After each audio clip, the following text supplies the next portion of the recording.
시청자 여러분 안녕하세요. 알기 쉬운 보험으로 인생 설계를 도와드리는 인생 설계 원픽 진행의 이승입니다.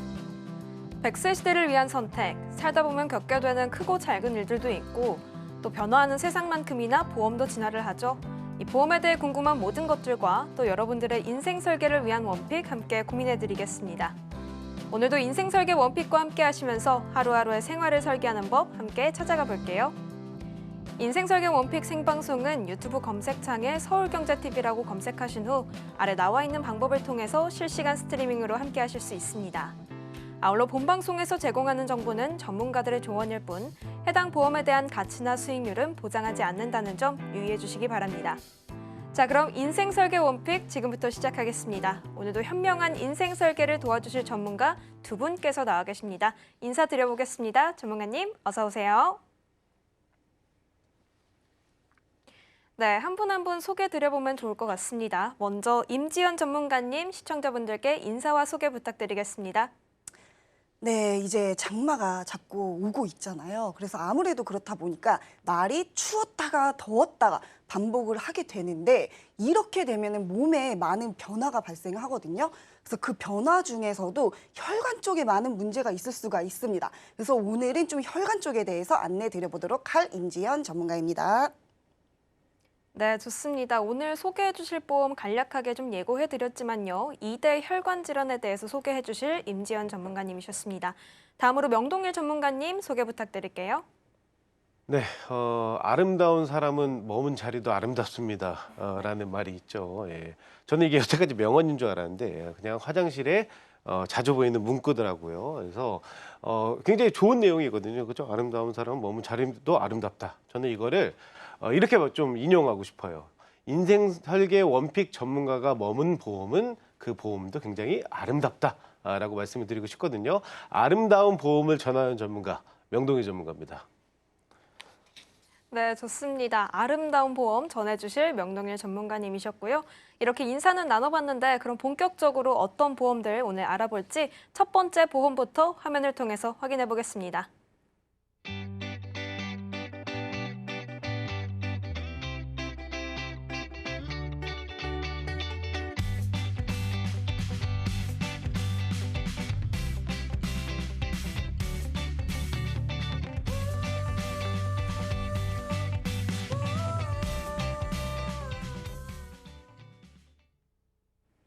네, 첫 번째 보험은 바로 2대 혈관 질환 보험이었습니다. 임지연 전문가님께서 소개해 주실 텐데 어떤 내용들 준비해 주셨을까요?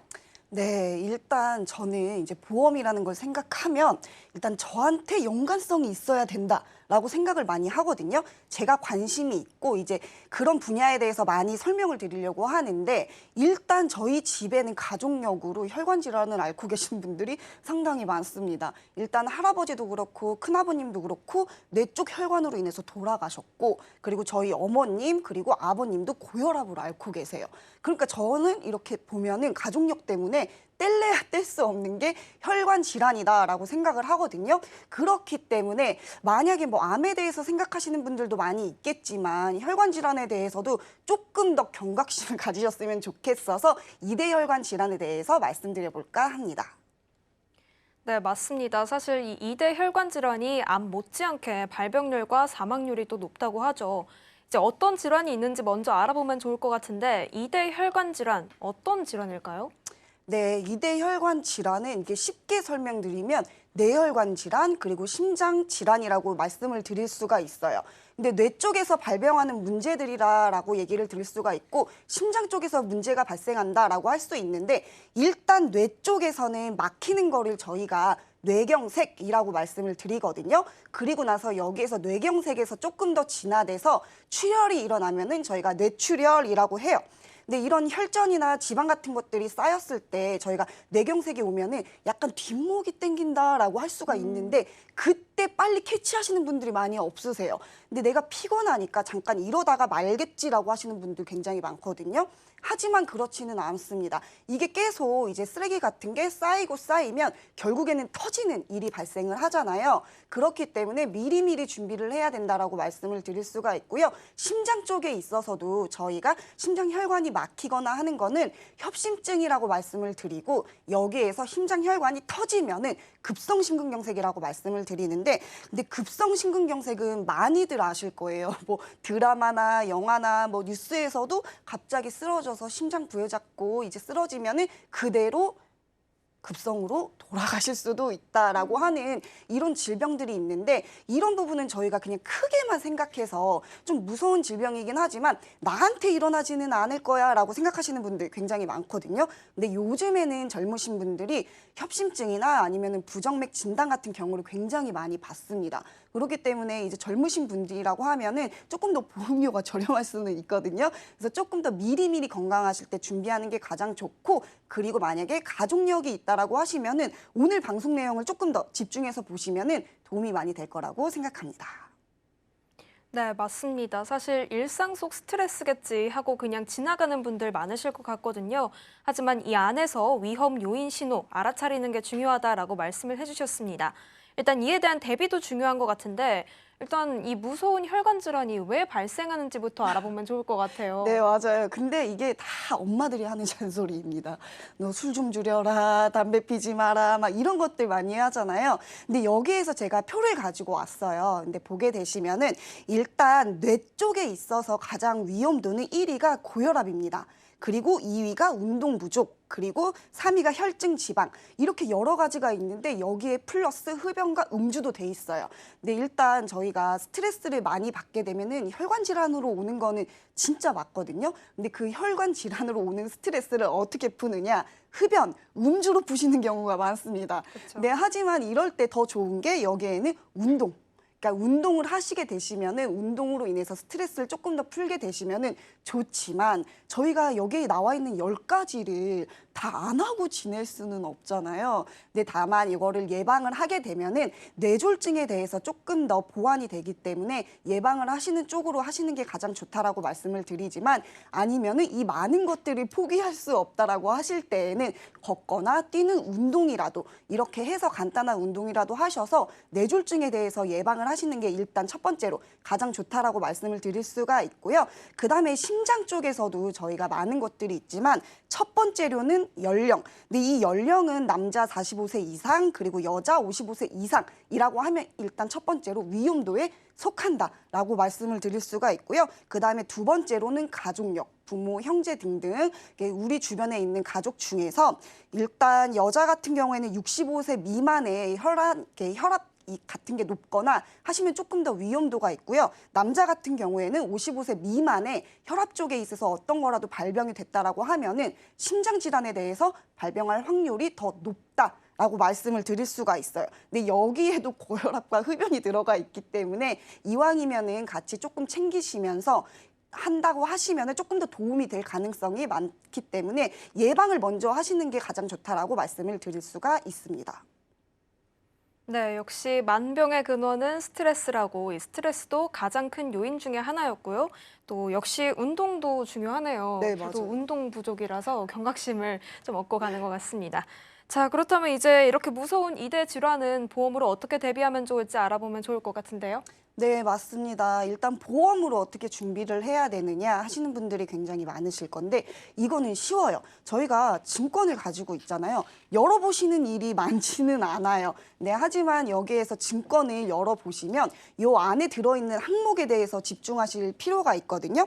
일단 뇌 쪽에 대해서 제가 아까 전에도 말씀드렸듯이 여러 가지 위험도가 있지만, 일단 고혈압 환자라고 하면은 3.3배가 뇌 쪽에 있어서 발병할 확률이 높습니다. 그리고 당뇨에 대해서도 당뇨를 가지고 계시다라고 하시면은 4.1배 정도 확률로 더 높게 뇌졸중이나 이런 뇌혈관 쪽에 문제가 생길 일이 많거든요. 근데 만약에 내가 고혈압도 부모님이 가지고 계시고 당뇨도 부모님이 가지고 계시고 그리고 내 나이가 또 어느 정도 됐다 그렇게 생각을 하시면은 이쪽에 대해서 이제 조금 더 챙기셔야 되는데, 일단 첫 번째로 뇌출혈을 가지고 계시는 분들이 굉장히 많아요. 근데 뇌출혈은 제가 앞서 말씀드렸듯이 뇌혈관이 터지는 일이라고 말씀을 드렸잖아요. 근데 그때 되면은 너무 늦습니다. 그러니까 뒷골 땡기고 저희가 뒷목 잡고 하는 일들이 내 혈관에서 발생을 하는 건데 만약에 나는 보험을 정말 완벽하게 준비해놨다라고 생각을 했는데 봤더니 뇌출혈만 가지고 계시다라고 하시면은 만약에 내가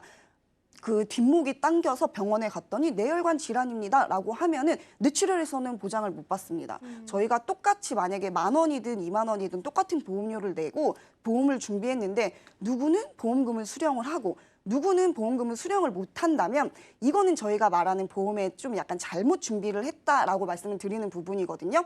그렇기 때문에 내가 다른 건 다 몰라도 가족력이 있고 연령이 있고 그리고 고위험군에 속한다라고 하시면은 증권을 열어서 뇌출혈만 있는지 아니면은 그 위에 뇌졸중만 있는지 뇌혈관이 있는지를 보셔야 되는데 그래도 뇌졸중까지 준비하신 분들은 저희가 중간은 했다 칭찬합니다라고 하기는 하는데 그래도 더 넓은 범위를 준비를 하는 게 어쨌든 가장 좋고요. 저희가 보험을 준비하는 목적 자체가 만약을 대비해서 준비를 하는 거잖아요. 근데 그 만약을 왔을 때 보험금 수령이 못하는 경우가 있어서 조금 더 넓은 범위로 이렇게 챙겨가는 게 가장 좋다라고 말씀을 드릴 수가 있고요. 그리고 심장 쪽에 있어서도 저희가 아까 말씀드렸듯이 갑자기 심장을 부여잡고 쓰러진다 하면 또 골든타임이 있습니다. 저희가 그 골든타임을 맞출 수만 있으면 너무 좋겠는데 그렇지 않다라고 하면은 사망에까지 이르는 무서운 질병이기 때문에 만약에 내 증권에 급성 심근경색 까지만 있다라고 하신다면은 이거는 정말로 제가 말씀드리는데 진짜 보완을 하셔야 될 필요성이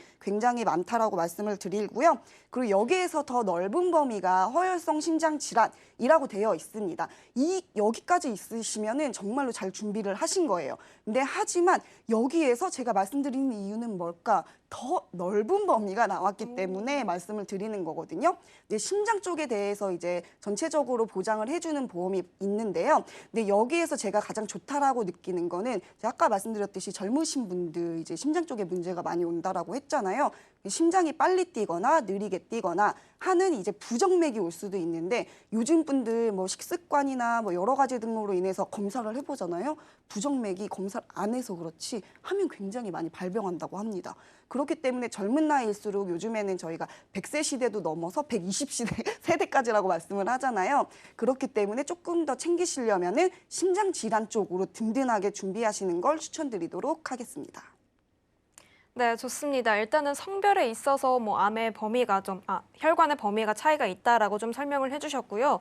그리고 또 뇌와 심장 모두 보장 범위가 가장 넓은 거를 준비해 주시는 거를 추천해 주셨습니다. 일단 뇌는 뇌혈관 질환, 그리고 심장은 가장 최신에 개정된 부분인데요. 심장 질환을 준비하는 게 좋다라고 말씀을 해주셨습니다. 이렇게 암 다음으로 발병률과 사망률이 좀 높은 2대 혈관 질환 보험에 대해서 알아봤는데요. 이 안에서 저희가 좀 주의할 사항이라던가 혹시 마지막으로 좀 당부해 주실 말이 좀 있다면요? 네, 맞습니다. 제가 계속 이제 좀 보완을 해야 된다 이렇게 하면은 다들 내가 왜 그래야 되는지 잘 모르시는 분들도 굉장히 많아요. 그래서 저는 어떤 거를 권유드리냐면은 보완 같은 거 안 하셔도 됩니다. 근데 다만 내가 어떤 보장을 가지고 있는지 이 정도는 정말 잘 알고 계셔야 되거든요. 근데 보험을 준비하고 만약에 3년이 지났다라고 하시면은 증권을 그냥 한 번씩 꺼내서 보셨으면 좋겠어요. 근데 보시고 나서 저희가 1년마다 건강이 항상 달라지잖아요. 그때마다 어느 쪽을 내 눈으로 보일 수 있게끔 어느 쪽을 보완을 해야 되는지 아니면은 어떤 부분에 대해서 생각을 해야 되는지를 본인이 잘 알 수가 있어요. 근데 보험도 저희가 재산에 속하기 때문에 내 재산을 지키려면은 보완을 하는 것도 좋지만 점검을 첫 번째로 받아보고 점검을 받아봤는데 여기에서 만약에 진짜로 제가 말씀드린 뇌혈관 질환이나 심장 쪽에서 너무 부족하다 싶으면은 그 정도에 대해서도 좀 생각을 해보시고 가족력도 고려하시고 하셔가지고 조금 더 좋은 방안으로 준비를 하셨으면 좋겠습니다. 네, 당부의 말씀까지 감사합니다. 이렇게 저희는 오늘 첫 번째 주제인 2대 혈관 질환 보험에 대해서 알아봤고요. 저희가 제공해드리는 정보는 여러분의 투자 판단을 위한 조언이라는 점 명심해 주시고 지혜롭게 활용하시면 좋겠습니다. 자, 그럼 첫 번째 보험에 대한 정리는 화면을 통해서 만나보겠습니다.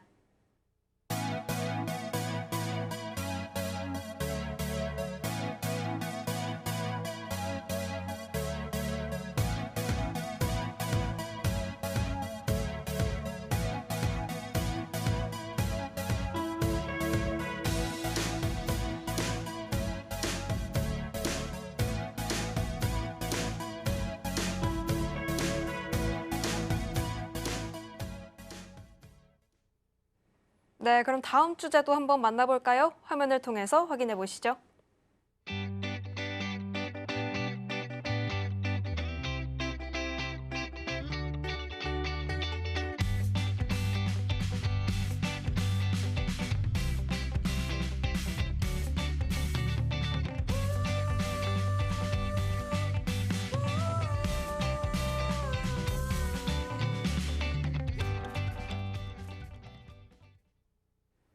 네, 두 번째 주제는 재가급여보험이었습니다. 명동일 전문가님께서 소개해 주신다고 하는데요. 오늘 전문가님께서 네. 재가급여 그리고 그중에서도 복합재가급여까지 그렇죠. 설명해 주신다고 네, 합니다. 맞습니다. 어떤 내용들 소개해 주실 예정인가요? 자, 우리가 요즘에 이제 이 노후란 키워드를 보면 국민연금 굉장히 지금 불안하다고 또 말이 네, 많죠. 그죠? 맞습니다. 그리고 또 이제 국민연금도 물론 좋은 제도긴 하지만 이런 이제 어떠한 불안성이나 이런 것들 때문에 이 개인연금도 따로 준비를 하셔야 되고 노후에 대한 준비를 여러 가지 것들을 하셔야 되는데 자 근데 이게 사실 어떻게 준비를 해야 되는지 잘 모르시는 분들이 많아요.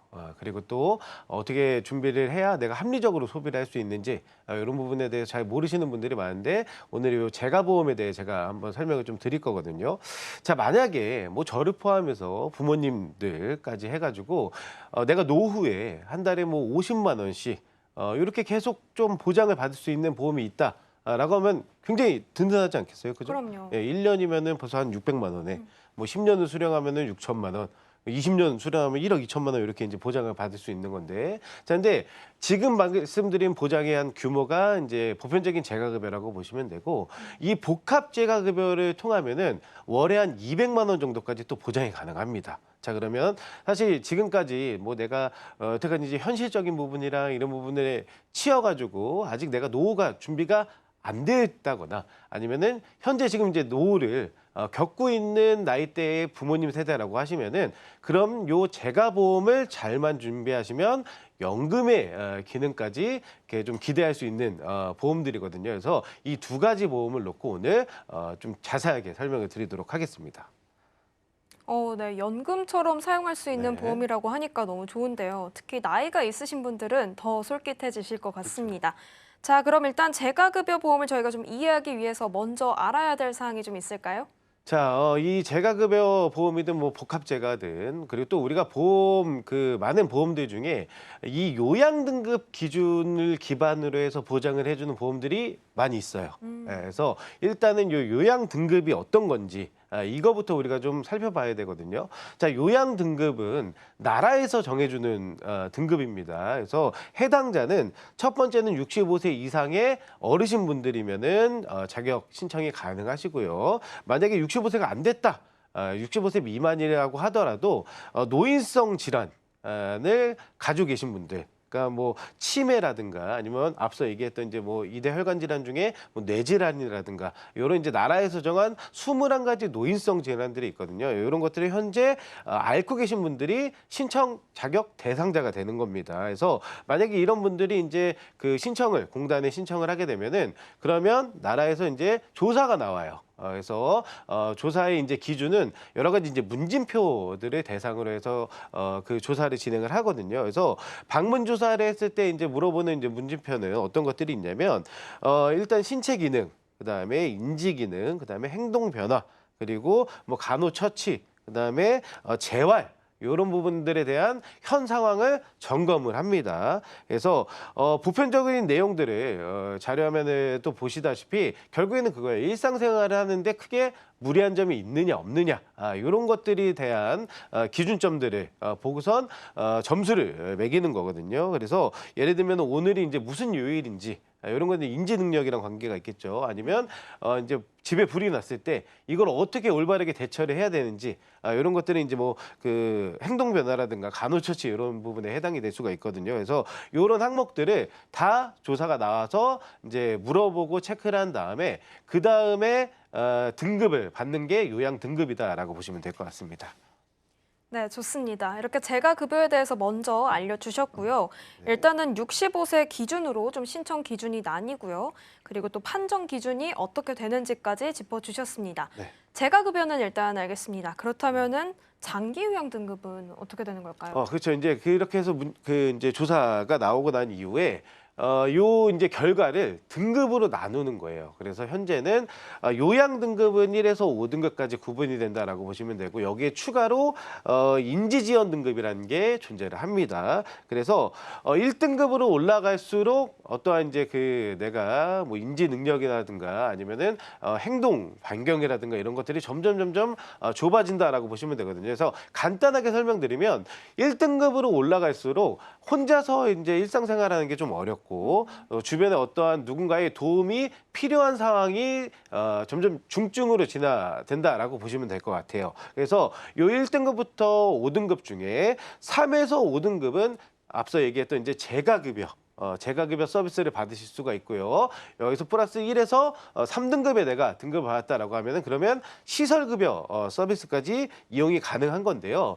자, 3에서 5등급이 이용할 수 있는 이제 그럼 재가급여는 어떤 것들이 있느냐 이 서비스에 대해 먼저 이제 말씀을 드리면 첫 번째로는 이제 요양방문사가 집에 내방을 해서 이제 돌봐주는 서비스를 얘기를 합니다. 그러니까 말 그대로 있을지의 집가예요. 집에서 받을 수 있는 서비스들이 이제 좀 총망라돼 있다라고 보시면 되거든요. 그래서 요양보호사가 방문해서 그 케어를 해주는 이제 방문 요양 서비스가 있고요. 두 번째는 방문 목욕 서비스. 우리 그 운전하고 다니다 보면은 그 차량들 혹시 보신 적 있으세요? 네네. 방문 목욕 서비스 차량 네네네. 해가지고 있으시죠?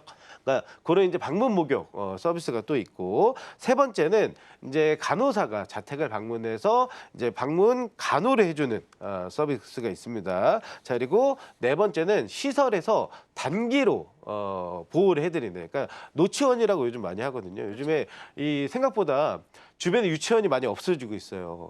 어린이집이나 유치원이 이런 것들이 없어지면서 어르신들을 이렇게 요양을 해드리는 시설로 많이 바뀌고 있거든요. 그래서 그런 이제 서비스를 이용하실 수가 있고 그리고 여섯 번째는 이제 복지 용구들. 여러 가지 것들이 있죠. 뭐 그 어르신들 많이 쓰시는 요 이렇게 그 보조 기구라든가 이런 이제 복지 용구들을 지원해주는 서비스들이 있습니다. 그래서 3에서 5등급의 등급을 판정받으신 분들은 이렇게 이제 재가 서비스 이용이 가능하신 거고요. 그리고 1에서 3등급, 1에서 2등급 그 등급을 받으신 분들은 이제 말 그대로 시설에 입소해서 서비스를 받으시는 것까지 가능하다라고 보시면 될 것 같습니다. 네, 좋습니다. 일단은 등급에 따라 좀 상이하다라는 것을 알 수 있었고요. 제가 급여에서 받을 수 있는 서비스를 저희가 좀 알아봤는데 굉장히 지원을 잘 해준다 이런 생각이 들어요. 그렇죠. 예. 국가에서까지 이렇게 지원을 잘 해주는데 왜 굳이 저희가 좀 보험까지 들어야 하는지 좀 궁금해집니다. 자, 저희 나라는 뭐 이제 건강의료보험공단 통해서 연애에 한 번씩 뭐 건강검진도 받을 수 있고 그리고 또 요런 이제 그 요양 등급에 따른 어떤 이제 뭐 재가 서비스라든가 시설 서비스 이런 것들 활용이 굉장히 잘 돼 있는 나라인데 너무나도 좋죠. 여기까지 얘기를 드리면. 근데 조금 아쉬운 부분이 뭐냐면 전액이 다 나라에서 책임져 주지 않는다는 거예요. 그래서 본인 부담금이라는 게 발생을 하거든요. 그래서 일단은 뭐 이제 그 재가급여 같은 경우는 한 15% 정도, 평균 15% 정도의 본인 부담금이 발생을 한다라고 생각을 하시면 되고 시설급여, 시설을 이용하시는 분들 같은 경우는 재가급여보다 조금 높습니다. 한 20% 정도의 본인 부담금이 발생을 한다라고 보시면 되는데 이게 이제 이렇게 얘기로만 들으면 정확하게 이제 와닿지가 않으실 수가 있어서 그러면 명확하게 이제 본인 부담금이 얼마 정도 들어가는지에 대해서 자료를 보면서 좀 말씀드리면 예를 들어 이제 재가급여 같은 경우는 아까도 말씀드렸지만 뭐 3에서 5등급 판정 시에 이용하실 수 있는 서비스인데 3등급 기준으로 보면은 나라에서 한 150만 원 정도를 지원을 해드리는 거예요. 근데 여기서 본인 그 부담금이 약 한 9만 원, 그러니까 20만 원 정도의 본인 부담금이 발생을 한다라고 보시면 되고요. 시설급여를 이용을 했을 때는 마찬가지로 똑같이 3등급일 때 판정을 놓고 비교를 하면은 월에 한 50만 원 정도의 본인 부담금이 발생을 하게 되시는 거거든요. 자, 근데 대부분 이 그 요양 등급을 판정을 받으신 분들은 아무래도 이제 몸이 좀 불편하시고 고령에 계신 분들이 많기 때문에 사실 지금 저희 입장에서 보면은 뭐 한 달에 한 30에서 50만 원 정도가 뭐 그렇게 큰 금액인가라고 생각하실 수도 있지만은 만약에 소득이 단절돼 있는 우리 부모님 세대 분들이거나 몸이 정말 불편하셔서 경제 활동을 하실 수가 없는 분들이다라고 하면은 사실 이 30에서 50만 원의 본인 부담금이 굉장히 좀 부담으로 다가올 수가 있습니다. 그래서 대부분 이제 그런 경우에는 자녀분들이 그 비용을 충당하는 경우가 많거든요. 그러면 또 부모 입장에서 굉장히 자녀분들한테 미안해하세요. 예, 그렇기 때문에 만약에 이 재가보험을 내가 개인적으로 준비를 했다라고 하면은 본인 부담금 정도는 별다른 무리 없이 보장 금액으로 요 이제 지원이 그 처리가 가능하다라고 보시면 되고요. 요 이제 금액을 뭐 전체 통 기간으로 놓고 봤을 때는 뭐 거의 1억 2천만 원 이상의 보험금을 수령하실 수 있는 거기 때문에 재가보험을 이용하셨을 때는 보험을 통해 준비하시면 이 본인 부담금에 대한 리스크를 좀 없앨 수 있는 효과를 보실 수 있다라고 말씀드릴 수가 있겠습니다. 좋습니다. 네. 일단은 본인 부담금 발생 이유로 인해서 보험의 필요성을 짚어주셨는데요. 말씀해주셨다시피 이 보험이 필요한 분들은 고령에다가 또 그렇죠. 경제 활동을 안 하시는 분들이 많을 테니까 이 15에서 20%도 굉장히 부담이 될 것 같습니다.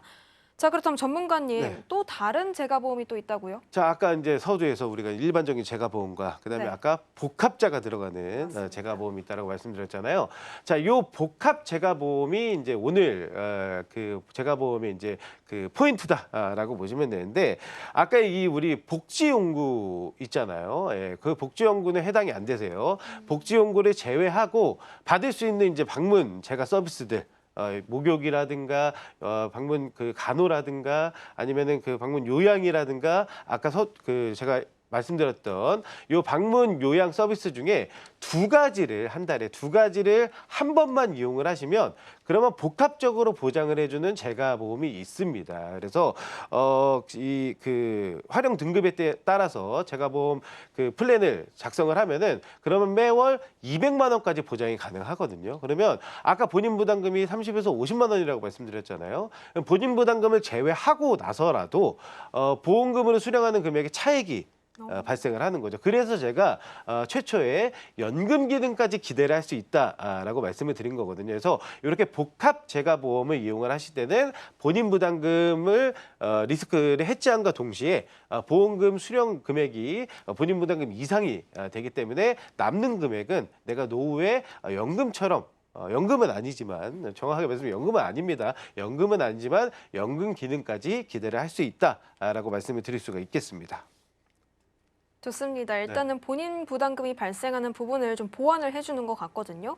게다가 서비스도 뭐 2가지 이상 받을 수 있고 또 월에 200만 원 정도 수령도 가능하다고 하니까 너무 좋은 것 같은데 맞아요. 그만큼 네. 보험료도 비싸지 않을까 이런 그렇죠. 생각이 좀 드네요. 대부분의 분들이 이제 이게 보험회사에서 너무 과한 어떠한 이제 좋은 것들을 해주면 당연히 이게 보험료가 굉장히 비싼 거 아니냐라고 당연히 물어보실 법한데 자 일단은 제가 두 가지 설계를 좀 해왔는데 하나는 지금 이제 저희 나이대 젊은 분들 46세 남성 기준으로 만약에 복합재가보험을 설계를 했다라고 하면은 월 보험료가 약 한 4만 5천 원 정도의 준비가 가능합니다. 그러면 사실은 미리 준비를 하시는 개념이기 때문에 보험료 자체가 그렇게 크게 부담되지 않죠. 그래서 만약에 내가 이 월에 한 5만 원 정도 되는 보험료로 내 노후에 200만 원 정도의 그 보험금을 수령할 수 있다라고 하면은 그러면은 굉장히 합리적인 노후 준비의 하나의 방법이 될 수 있겠고요. 그리고 이미 이제 좀 자식들 뒷바라지하고 하느라고 시간이 많이 지나신 우리 부모님들 이제 와서 이제 좀 노후가 좀 걱정이 돼서 만약에 내가 지금 들면 그럼 보험료가 얼마냐? 66세 남성 기준으로 설계를 했을 때 보험료가 약 한 15만 원 정도 선 됩니다. 그러면 월에 15만 원 그 보험료를 내시다가 내가 장기 요양 등급 판정만 받으시면은 월 200만 원의 보험금 수령이 가능하기 때문에 제가 봤을 때는 그렇게 큰 지출이 아니다라고 생각을 하거든요. 그래서 보험료도 그렇게 크게 비싸지 않다라는 점도 말씀을 좀 드리고 싶습니다. 네, 일단 보험료까지 비싸지 않다는 걸 좀 확인을 했습니다. 네. 더 강력한 보장이다라는 좀 그죠. 생각이 들어지는데요. 그럼 이제 좀 그런 우려가 또 들어요. 네. 허들이 좀 높지 않을까, 가입을 해야 되는. 아무래도 그죠. 등급 판정을 또 똑같이 받아야 되다 보니까 네. 이 부분은 좀 어떨까요? 자, 나라에서 이제 그냥 또 해주진 않지 않을까. 예, 그리고 혹시 이 등급을 받는 게 굉장히 어렵기 때문에 이렇게 또 해주는 거 아니냐라고 생각을 할 수가 있는데, 요거는 이제 실제 통계청 자료를 제가 가져온 거거든요. 대부분 이제 그 연령대별로 신청자 중에 장기 요양 등급을 판정을 받으시는 분들이 평균적으로 80% 정도의 통계치를 보여요. 그러면 10명이 신청을 하면은 8명은 요양 등급을 받을 수가 있다는 거거든요. 그래서 생각보다 그렇게 이 그 등급 판정 받는 게 그렇게 크게 어렵지 않다라는 거에 통계치에 나와 있고요. 그럼 만약에 내가 이 8명 안에 들어가면 너무 좋겠는데 난 탈락했어. 그럼 어떻게 되느냐? 이 두 분도 재신청이 또 가능해요. 시간이 좀 지나고 나면은 재신청이 또 가능하기 때문에 등급 판정을 받으실 수 있을 때까지 계속적으로 반복 신청이 가능합니다. 그래서 그렇게 이 등급 판정 받기가 어렵지 않다는 점, 그게 이제 통계청상 자료에도 나와 있다는 점 먼저 말씀을 드리도록 하겠습니다. 네, 일단 가입 신청도 어렵지가 않은 부분까지 확인을 할 수 있었습니다. 어떻게 보면 정말 딱 필요한 보장만 속속 담겨 있다라는 생각이 들어지는데 저희가 좀 특별하게 주의할 점은 없을까요? 이제 요렇게 얘기 들으시면 이제 너무 좋으니까, 예, 그러니까 당연히 이제 좀 문의를 하시는 우리 시청자님들이 계세요. 근데 이제 재가보험, 복합재가보험을 알아보시기 전에 제일 먼저 체크하셔야 될 건 이미 요양 등급 판정을 받으신 분은 당연히 준비하시는 게 어렵습니다. 그래서 일단은 현재 만약에 이미 신청을 하셔가지고 등급 판정을 받고 뭐 재가급여든 시설급여든 서비스를 이용하신 분들은 보험 대상군에서 좀 제외가 되기 때문에 내가 지금 현재 이 서비스를 받고 있는지부터 체크를 좀 하셔야 될 것 같고요. 대부분 또 어르신 중에 본인이 신청하시고 모르시는 분들도 왕왕 계세요. 그래서 현재 그 요양 등급 판정을 받으셨는지 이 부분을 좀 먼저 체크를 하시고, 만약에 판정을 안 받으신 상태다라고 하시면 누구나 보험 준비가 가능하기 때문에 보험 준비에 큰 어려움 없다라고 말씀을 좀 드리고 싶고, 그리고 또 예전에 내가 갖고 있는 보험 중에 이 요양보험이라는 이름을 가지고 있는 보험들이 있어요. 그래서 뭐 LTC, 롱텀 케어 보험이라든가 아니면은 무슨 뭐 요양보험 이런 이름을 갖고 있는 보험들을 가지고 계신 분들이 있는데, 자, 근데 이 보험이랑 제가 지금 말씀드린 재가보험이랑 뭐 복합재가보험은 좀 다른 구조입니다. 어떤 부분에서 좀 차이가 있냐면, 자, 롱텀 케어라든가 아니면은 뭐 예전에 준비하신 뭐 LTC 간병보험이라든가 요양보험 이런 것들은 요양 등급 기준으로 보장을 해주는 건 맞아요. 아까 얘기했던 1에서 5등급 이 재가보험이나 시설재가보험처럼 요양 등급으로 보장을 해주는 건 맞는데, 어떤 부분이 좀 차이가 있냐면 1, 2등급만 보장을 해주는 경우가 많습니다. 3에서 5등급은 그렇죠. 제외되고 1, 2등급만 보장을 해주는 경우가 많아요. 그러면 이 앞서 말씀드렸지만 1, 2등급의 등급 판정을 받으려면은 거의 본인이 생활을 혼자 하시기가 좀 어렵고 대부분의 일상생활을 남한테 도움을 받을 정도의 상황이 되셔야지만 보장이 되는 거거든요. 그래서 폭넓게 보장을 받으시려면 지금 이제 재가급여나 복합재가급여 서비스를 준비를 하셔야, 그래야 1에서 5등급 어떤 등급의 판정을 받든 보장을 받을 수가 있는 거기 때문에, 예전에 내가 갖고 있는 보험 한번 살펴보셔야 됩니다. 갖고 있다라고 해서 그냥 안심하면 안 되고, 이름은 요양자가 들어가고 뭐 롱텀 케어, 뭐 리빙 케어 너무나 좋은 이름들을 갖고 있지만 대부분의 보장 기준이 1, 2등급만 보장이 되는 보험들이 많이 있었기 때문에 꼭 그 부분에 내 보험을 확인을 하시고, 그리고 나서 만약에 내가 여기 해당 사항이 된다라고 하면은 그때는 재가보험이나 복합재가보험을 알아보실 거를 권유를 좀 드리도록 하겠습니다. 네, 좋습니다. 주의사항까지 짚어주셨습니다. 일단은 이미 가입하신 분들 같은 경우에는 중복 가입이 어렵다라는 점 짚어주셨고요. 또 노후를 대비하는 보험들 중에서 헷갈리실 만한 것들이 있는데 그 부분 다시 한번 좀 살펴보시는 게 좋겠습니다. 자, 이 내용은 여기까지 알아보고요. 저희가 알려드린 내용은 여러분의 투자 판단을 위한 조언이란 점 명심해 주시고, 이 안정된 노후를 만들어주는 재가보험에 대한 정리는 화면을 통해서 만나보겠습니다.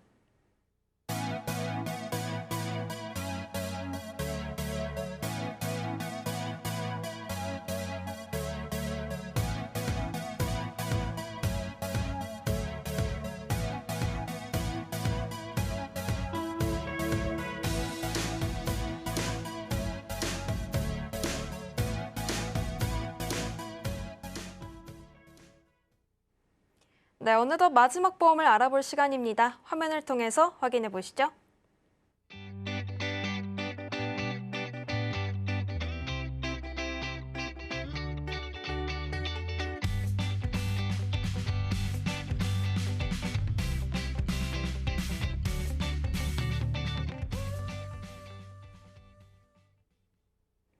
세 번째 보험은 일상생활 배상 책임입니다. 명동일 전문가님께서 이어서 설명해 주신다고 하는데요. 어떤 내용들 담겨 있을까요? 자, 요즘 물가가 굉장히 많이 비싸졌잖아요. 그럼요. 그죠? 예. 그 얼마 전에 저희 임지연 전문가랑 저희 회사 행사가 있어가지고 가족들이랑 같이 해서 이제 회사 행사를 갔었는데 저희 임지연 전문가님이 저희 아들한테 용돈을 10,000원을 줬어요. 예, 10,000원을 줬는데 별로 기뻐하지 않더라고요. 예, 기뻐하지 않고 그리고 그 10,000원도 어디다 줬는지 그러니까 옛날에 이제 저희였으면 10,000원 용돈 받았으면 그거 애지중지하고 막 그럼요. 엄마한테 안 뺏기려고 막 얘기하고 사정하고 막 이렇게 했잖아요. 자, 근데 요즘은 10,000원을 받아도 크게 기뻐하지 않고요. 그리고 그거 잘 간수도 안 해요. 예, 그만큼 이 10,000원을 화폐를 가지고서 우리가 할 수 있는 것들이 좀 많이 줄어들지 않았나. 그리고 화폐 가치가 많이 좀 떨어지지 않았나라고 생각을 하거든요. 자, 근데 요즘 우리 보험 중에 이 그 10,000원 아니면 채 1,000원이 안 되는 보험료로 억대의 보장을 해주는 특약이 있습니다. 이 특약이 바로 일상생활 배상 책임 아니면 뭐 가족생활 배상 책임 이런 이름을 가진 특약이거든요. 그래서 오늘은 가성비의 끝판왕 일배책 보험에 대해 설명을 좀 드리려고 합니다. 네, 들어보니까 일단은 네. 가성비 보험이 정말 맞는 것 같거든요. 이 내용 안에서 좀 저희가 어떤 것들을 살펴볼 수 있는지 본격적으로 알아보면 좋을 것 같습니다. 일상생활 배상 책임부터 먼저 좀 설명해 주세요. 네, 자 일상생활 배상 책임보험 뭐냐면 말 그대로 특약 이름 안에 내용이 다 들어가 있어요. 내가 일상생활을 하던 중에 타인한테 어떠한 손해를 아니면 피해를 끼쳤을 때 그 부분에 대한 배상을 해주는 게 요 특약이다라고 보시면 됩니다. 자, 대부분의 분들은 아마 가지고 계실 거예요. 왜냐하면 옛날에 이 보험의 특징이 뭐냐면 단독으로 사실 준비하신 분들은 거의 없고요. 실손보험이나 아니면 뭐 운전자 보험 아니면 종합건강보험 여기에 특약으로 같이 준비를 하신 경우가 굉장히 많거든요. 그래서 만약에 내가 보험을 가지고 있다라고 하면은 아마 나도 모르게 일배책 특약이 들어가 있을 수가 있기 때문에 일상생활 중에 배상해야 되는 상황이 발생했을 때 청구해서 유용하게 활용을 하실 수 있다라고 말씀을 드릴 수 있겠습니다. 네, 이름에서 알 수 있듯이요. 일상생활에서 발생하는 피해를 보장해주는 보험이다. 이렇게 좀 알면 좋을 것 같은데 네. 사실 저에게도 굉장히 익숙한 보험입니다. 그죠. 가입률이 일단 좀 높나요? 앞서 말씀드렸다시피 이게 특약으로 대부분 이제 같이 끼워져서 준비를 많이 하셨기 때문에 뭐 실손보험이나 종합보험을 가지고 계신 분들은 한번 열어보세요. 내보험 증권을 열어보시면 대부분 요 특약이 같이 포함이 되어 있을 거거든요. 그래서 제가 봤을 때는 한 전 국민 한 80% 정도는 가지고 계시지 않을까라고 생각을 하는데 있음에도 불구하고 본인이 모르니까 청구를 못 하시는 거죠. 예, 그래서 꼭 내 보험 증권을 한번 확인을 해보셔야 되고요. 그리고 이 배상 책임 특약이 좀 여러 가지 구조들로 나눠져 있어요. 그래서 어떤 분은 일상생활 배상 책임 보험이 들어져 있는 경우도 있고 가족 일상 배상 책임이 들어져 있는 경우도 있고 뭐 자녀 일상 책임 보험이 들어져 있는 경우도 있거든요. 이 차이는 뭐냐면 결국엔 보장 범위의 차이라고 보시면 됩니다. 그래서 피보험자가 어디까지 해당이 되는지 요 차이라고 보시면 되기 때문에 내가 갖고 있는 혹시 배상 책임 특약이 어디에 해당을 하고 있는지도 이번 기회에 좀 같이 살펴보셔야 되지 않을까라고 생각을 합니다. 좋습니다. 일단 세 가지 종류를 좀 설명을 해주셨는데 보장 범위가 다르기 때문에 나뉘어진다라고 알려주셨거든요. 네. 좀 자세하게 어떤 부분을 좀 보장해주는지 알아보면 좋을 것 같습니다. 자, 일단은 가입 시기별로 요 보험이 또 조금씩 나뉘어요. 네, 그래서 아까 말씀드렸다시피 특약의 이름별로 피보험자 대상군이 조금 변경이 다른 점이 있다라고 말씀을 드렸고 또 준비하신 시기별로 조금의 이제 차이점이 있는 특약이거든요. 자, 이 기준점은 2009년도 8월 이전에 준비하신 분들은 이 본인부담금이라는 게 있습니다. 일상배상책임특약은. 근데 이 본인부담금이 2만 원인 시기였어요. 2만 원인 시기였었고 2009년 9월 이후에 준비하신 분들은 이 본인부담금이 좀 늘어납니다. 20만 원. 좀이 아니죠. 사실 10배가 늘어나는 거기 때문에 20만 원으로 늘어나고 2020년 4월 이후에 준비하신 분들은 본인부담금 20만 원에 누수 관련된 본인부담금이 추가로 신설이 됐어요. 네, 그래서 본인이 준비한 시기에 따라서 이 본인부담금 부분이 상이하기 때문에 이 부분에 대한 그 체크도 좀 하셔야 될 것 같고요. 이 그 본인부담금이 왜 중요하냐면 손해의 발생 이 됐을 때 그러면 어떻게 보험료를 청구를 받을 수 있느냐 이거를 잘 모르시는 분들이 많거든요. 그러니까 배상 책임 특약의 그 보험료 수령하는 방법은 이렇게 보시면 돼요. 예를 들면 내가 타인한테 뭐 30만 원어치 피해를 입혔다라고 하면은 2만 원인 때 준비하신 분은 본인 부담금 2만 원 제외하고 나머지를 보장을 해준다라고 보시면 되고요. 그 이후에 20만 원일 때는 피해 금액에 또 본인 부담금 20만 원 제하고 보장을 받는다라고 보시면 됩니다. 그래서 본인 부담금 부분이 굉장히 중요하기 때문에 가입 시기를 한번 체크를 해보시고요. 이렇게 이제 본인 부담금을 떼고 또 보장을 받는다고 하니까 느낌이 좀 어떠세요? 부담을 해야 되는 건 알고 있지만 그쵸, 예. 그래도 내 돈이 나가는 느낌이니까 좀 그죠. 아까운 느낌도 들 것 같습니다. 원래는 2만 원만 냈으면 되는데 그렇죠. 근데 이게 시기에 또 따라서 변해서 10배로 또 내야 되고 네. 그리고 이왕 해줄 거면은 그냥 좀 다 해주면 좋겠는데 그죠? 왜 굳이 본인 부담금을 꼭 내야 되느냐? 이렇게 또 아쉬워하시는 분들이 있는데 이런 분들에 대해서 이제 좀 팁을 드리자면 자, 요 그 본인 부담금을 해지할 수 있는 방법이 있습니다. 그 방법이 뭐냐면 예를 들어 이제 3인 가족, 저희 가족 같은 경우죠. 3인 가족이 요 일상배상 책임 특약을 준비를 한다라고 하면은 개개인 구성원이 다 준비를 하시는 거예요. 다 준비를 했을 때, 자, 만약에 제가 가장인 혼자 준비했을 때, 우리 아이가 뭐 남의 집에 가서 우리 아나운서 집 놀러 가가지고 유리창을 깼어요. 유리창이 30만 원짜리입니다. 그러면 제가 일상배상 책임 특약에 이제 보험금 청구를 하면은 30만 원에서 본인 부담금 20만 원 빼고 10만 원만 보장을 받잖아요. 그런데 네네. 만약에 저희 와이프도 가입이 돼 있고 자녀도 가입이 돼 있어서 각각 다 신청을 한다라고 하면 10만 원, 와이프 10만 원, 자녀 10만 원 해가지고 피해 금액 전체를 다 보장을 받을 수가 있는 거거든요. 네네. 그래서 본인 부담금이 좀 아쉽고 좀 아깝다라고 생각이 드시는 분들은 이렇게 가족 구성원 전체가 준비를 하시면은 그러면 본인 부담금을 이렇게 해지할 수 있는 하나의 또 팁이 될 수 있다라는 부분을 말씀을 드리겠습니다. 네, 좋습니다. 지금 가족 단위로 가입을 하니까 자기 부담금이 좀 상쇄되는 효과가 있는데요. 그렇죠. 자, 이렇게 좀 장점을 좀 알아보고 있고 또 일상생활 보장이 어디까지 해주는지 좀 알아보면 좋을 것 같습니다. 범위나 또 보상은 또 어떻게 될까요? 자, 이제 청구를 하시려면 어떤 상황에서 보장을 하는지를 아셔야 되는데, 그러니까 굉장히 심플해요. 일상 생활 중이라고 보시면 됩니다. 말 그대로 뭐 이렇게 저랑 이야기를 나누고 있다가 제가 실수로 우리 아나운서님 핸드폰을 쳐서 떨어뜨렸어요. 이런 건 이제 파손이 되면 제가 배상을 해드려야 되니까 이런 것도 이제 다 범위에 들어가고요. 제일 많이 신청하시는 거는 누수입니다. 누수. 그래서 저희 집이 예를 들어 이제 동파로 보일러가 파손이 돼가지고 아랫집이 물난리가 났다. 라고 하면은 저희 집 보일러로 인해 밑에 집이 피해를 입은 거기 때문에 뭐 이제 도배라든가 아니면은 뭐 이 물난리 난 거 치우는 거라든가 아니면 가전이 또 뭐 침수가 됐다라고 하면은 그런 부분에 대한 피해를 보장을 해드려요. 그래서 누수 관련된 청구가 굉장히 많습니다. 그렇기 때문에 아까 얘기했던 그 본인 부담금 그 가입 시기별로 차이 때 원래는 이제 본인 부담금만 있다가 누수가 생겼잖아요. 누수 네네. 50만 원이 작은 금액도 아니고 50만 원이 생겼잖아요. 그러니까 그만큼 청구하시는 분들이 많기 때문에 이게 신설이 된 거거든요. 그래서 누수 관련돼서 보장이 굉장히 많다라는 점 기억해 주시면 되고요. 그리고 또 운전 중이 아니라 뭐 주차가 돼 있는 상황에서 어떠한 또 이제 남에게 피해를 줬다.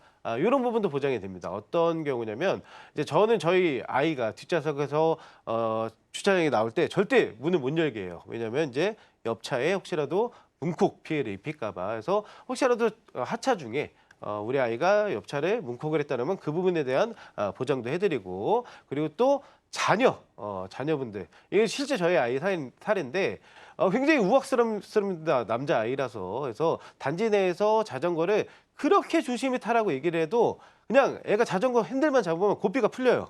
예, 막 그냥 눈에 베이는 게 없습니다. 막 눈이 돌아가요. 그러다가 이제 같이 같은 동에 거주하시는 이제 선생님을 이제 친 거죠. 예, 그래서 그분이 좀 상해를 입으셨는데 그것도 저는 일배책을 통해서 이렇게 보장을 해드렸거든요. 그래서 일상생활 중에 내가 어떠한 남에게 피해를 입히거나 배상을 해야 되는 상황이 오면은 그러면 다각도로 좀 청구가 가능하다라고 보시면 될 것 같습니다. 좋습니다. 일단 대표적으로 어느 부분을 보장해 주는지 좀 알아봤는데요. 가장 많이 발생하는 게 누수다라는 거는 네. 좀 놀랐습니다. 자, 그리고 운전은 정차 중에 있을 때 좀 보장을 해준다라는 것을 알 수 있었고요. 또 자녀에게서 발생하는 부분까지 보장을 해주니까 역시 가족 단위로 가입을 하는 게 또 유리할 것 같습니다. 이렇게 좀 보장 사례를 좀 알아봤는데 반대로 보장되지 않는 경우도 있는지 궁금하네요. 그렇죠. 이게 다 해준다고 하면 거짓말이에요. 그죠? 예. 그리고 또 한번 의심을 해보셔야 됩니다. 이 일상배상 책임 특약에도 분명히 안 되는 것들이 있어요. 대표적인 것들 몇 가지 좀 말씀드리면, 일상생활 중에 우연히 발생한 사고에 대해서, 피해에 대해서만 보장을 해주기 때문에 고의성이 있으면은 보장군에서 제외가 됩니다. 가장 많이 좀 헷갈려들 하시는 게 자녀 둘이 놀다가 다친 건 보장이 돼요.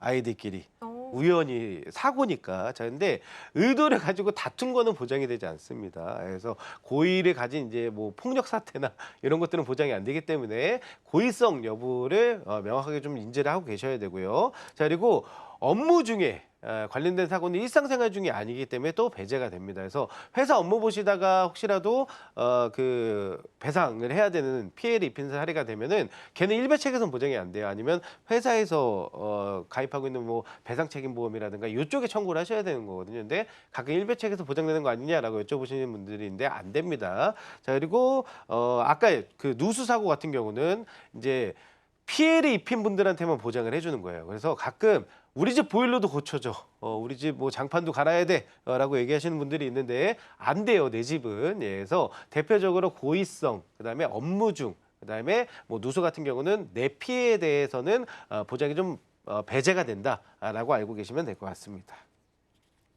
네, 보장해주지 않는 부분까지 확인해봤습니다. 전문가님 말씀 들어보니까 이 일상생활에서 사실 흔히 발생할 수 있는 부분을 보장해주니까 안전망 보험이다라는 생각이 좀 들어지는데요. 뭐 혹시 이 안에서 저희가 또 유의사항은 없는지 확인을 해봐야겠죠? 그렇죠. 마지막으로 이제 그 당부드릴 게 우리가 이제 요 일배책 같은 경우는 특히 이제 누수 관련된 피해를 보장이 들어가 있기 때문에 우리가 보험을 준비할 때 가입 전에 알릴 의무 고지사항도 있지만 가입 이후에 통제 의무란 게 있어요. 이 통제 의무는 뭐냐면 내 직업이나 뭐 그 직군이 변하거나 이사를 했을 때 꼭 보험사에 알려야 됩니다. 그래서 만약에 내가 이사를 했는데 바쁘고 뭐 정신없고 해서 보험사에 알리지 않은 상황에서 사고가 났다 그러면 보상이 안 나갈 수가 있거든요. 그래서 일배책을 가지고 계신 분들 같은 경우는 만약에 내가 이사를 했다라고 하면 꼭 주소지 변경 요청을 하셔야 그래야 빠짐없이 보장을 받을 수 있다라고 말씀드리고 싶습니다. 좋습니다. 마지막으로 유의사항까지 알아봤는데요. 어느 보험에서나 마찬가지지만 고지 의무 꼭 확인하시길 바라겠습니다. 자, 그럼 이렇게 마지막 보험까지 알아봤는데요. 저희가 알려드린 정보는 여러분들의 투자 판단을 위한 조언이라는 점 명심해 주시고요. 일상생활의 보호망이 되어주는 이 일상생활 배상 책임은 정리를 화면을 통해서 만나보겠습니다.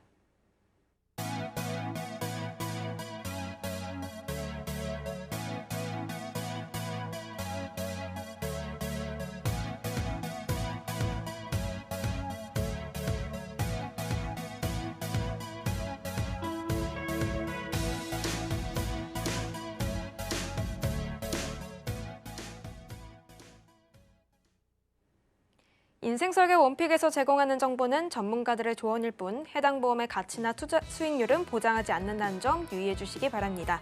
서울경제TV 홈페이지와 또 서울경제 유튜브에서 저희 방송을 다시 확인하실 수가 있고요. 저희가 준비한 내용은 여기까지입니다. 시청해 주신 여러분 고맙습니다.